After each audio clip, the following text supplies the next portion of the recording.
오늘 저희가 이제 오게 된 것은 제주도당 당원 간담회 때문에 왔습니다만은 그 전에 당연히 이제 저희 당 행사 이전에 오늘 참배를 했고요. 사실 저희가 지난 4월 10일 총선 과정에서 제주를 방문하고 또 이곳을 한번 방문했습니다. 그때도 저희가 강조했던 것이 그 당시 시기에 제주 시내에 또 다른 서울 등 전국 각지에서 4.3을 폄훼하는 현수막이 많이 걸려 있었어요.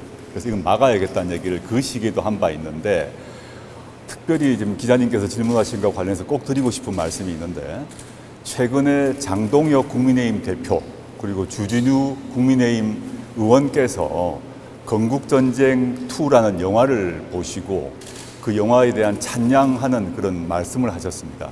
그런데 그 영화 내용은 4.3 과정에서 민간인 학살의 책임자를 찬양하는 그런 내용의 영화입니다. 저는 이걸 좀 참을 수가 없다고 생각을 하고요.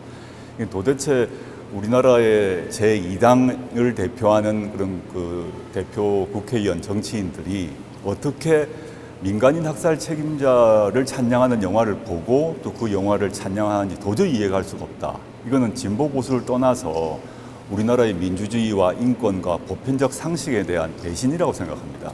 마땅히 장동혁 국민의힘 대표가 사과를 해야 될 사안이다. 특히 제주 4.3 희생자분들 앞에서는 반드시 사과를 해야 될 사안이다는 생각을 하고, 그런 점에서도 오늘 저희가 추모하게 된 이유이기도 합니다.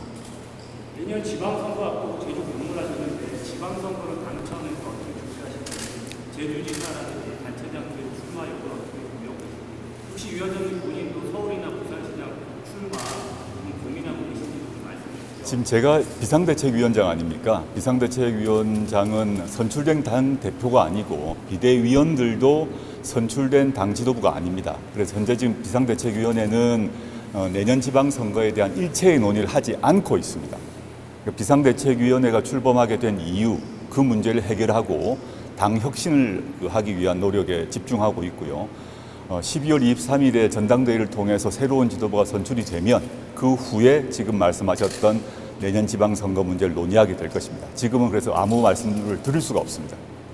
조국 혁신당에서 정춘생 의원 비롯해서 사상 관련된 제도라든지 정책에 계속 꾸준히 노력을 해주시고 계신데, 여전히 완전한 진실 문제, 변호사 문제 아직도 부족한 부분이 많습니다.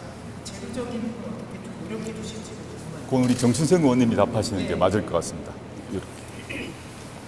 예, 제주 출신 국회의원 정춘생입니다. 제가 행안위 소속이고요. 총선이 끝나고 나서 저는 1호 법안으로 4.3 왜곡을 처벌하는 법, 4.3 특별법, 물론 거기는 4.3의 정의를 개정하는 부분도 있습니다. 또 하나는 이제 국립 트라우마 센터 운영비를 전액 국비로 지원하는 법을 패키지로 해서 제가 1호 법안으로 냈고요. 국립 트라우마 센터를 전액 국비로 지원하는 것은 지난 국회에서 통과가 돼서 이건 약속이 지켜졌고요. 4.3 왜곡 처벌법은 지금 행안위 소위에 와 있는데요. 윤석열 치하에서는 많이 힘들었겠지만 정권이 바뀌지 않았습니까? 국민주권정부, 이재명 정부가 출범했고, 그리고 행안위원장도 민주당 소속입니다. 법사위원장도 민주당 소속이기 때문에 이번 정기국회에서 못할 이유가 없다고 생각합니다. 그리고 제가 일소위 위원이기도 하고요.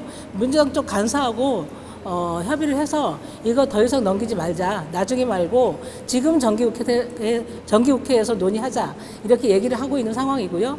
국정감사 끝나면 곧 예산심사와 함께 법안 심사가 이루어질 텐데 우선순위 법안으로 상정하자고 요청을 해서 추진을 해보겠습니다. 물론 우리가 교섭단체가 아니기 때문에 안건을 상정하고 이런 권한은 없지만 민주당 간사한테 적극적으로 말씀을 드려서 이번 정기국회를 넘기지 않도록 노력을 하겠다는 약속을 드리겠습니다. 예.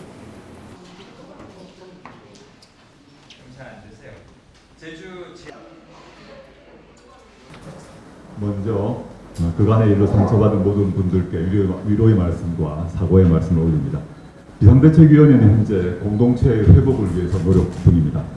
2차 피해를 막기 위한 가짜뉴스 대응단을 운영하고 피해자 심리치료 지원과 성평등 가이드라인을 제정했으며 당원 당규 개정을 통해 성평등 인권 책임의 제도를 마련했습니다. 그러면서도 한시도 시대적 과제를 잊지 않았습니다. 검찰 해체를 완수하고 트럼프발 관세 팬데믹에 대응하며 조희대 대법원장 탄핵소추와 사법개혁안을 발표해 국민의 호응을 받았습니다. 국민께서 조국혁신당에 맡기신 소명을 외면하지 않을 것입니다. 존경하는 제주도당 당원 동지 여러분, 대한민국은 현재 위기에 직면해 있습니다.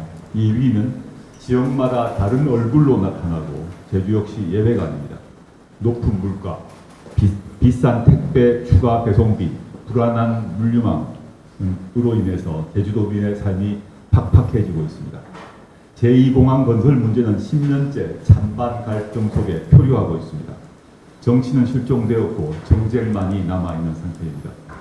그럼에도 협치를 내던진 제1야당 국민의힘은 민생을 외면하고 있습니다. 내란의 혼란 속에 물가는 치솟고 도민의 삶은 무너져 가는데도 여전히 권력 유지와 정쟁에만 몰두하고 있다고 봅니다. 더 심각한 것은 그들이 제주 4.3의 진실을 왜곡하고 모욕하고 있다는 사실입니다. 건국전쟁 2와 같은 왜곡된 영화에 박수를 보내며 다양한 관점이라는 이름으로 희생을 조롱했습니다. 3만의 희생자를 2번 죽이는 행위이며 10만 명의 유가족 가슴에 못을 박는 행위입니다. 조국혁신당은 단호히 맞설 것입니다. 제주 4.3을 모욕하는 국민의힘을 제로로 만들 것입니다. 이미 정춘생 의원께서 발의하셨지만 제주 4.3 특별법 개정안을 통과시켜 4.3에 대한 허위사실 유포와 명예훼손 행위를 처벌할 것입니다. 국가의 책임을 강화하여 유가족 지원 체계를 확립하겠습니다. 제주의 아픔을 왜곡과 정쟁의 재료로 사용하게 두지 않겠습니다. 우리는 우리 당의 혁신을 통해 대한민국의 새로운 길을 열어나가야 합니다. 집값 걱정 없는 나라, 일할 권리와 쉴 권리가 보장되는 나라, 그리고 성평등과 인권이 제도와 문화로 자리 잡는 사회를 만들 것입니다. 이것이 조국혁신당이 국민께 드리는 약속입니다. 사랑하는 제주도당 당원 동지 여러분, 우리는 관객이 아니어야 합니다. 우리는 당원이고 당원으로서 역사의 운동장에서 뛰어야 하는 선수입니다. 저 역시 선수로 뛰고 있고 비대위원 모두가 선수로 뛰고 있습니다. 단순한 비평 외에 이 문제를 해결하기 위해서 어떻게 각자가 노력할 것인지 뜻을 모아주십시오. 우리가 함께 뛴다면 우리의 진심은 한 단계 한 단계 차곡차곡 쌓일 것이고 그 종국에는 국민들의 마음을 얻을 것입니다. 비상대책위원회는 당원 여러분들의 목소리를 빠짐없이 듣고 그 목소리를 받아서 저희가 조만간 발표할 조국혁신당 답혁신안에 반영할 것입니다. 오늘 이 자리를 준비해 주신 김상균 제주도당 위원장님, 지역위원장님, 그리고 실무자 여러분께 깊은 감사드립니다. 고맙습니다.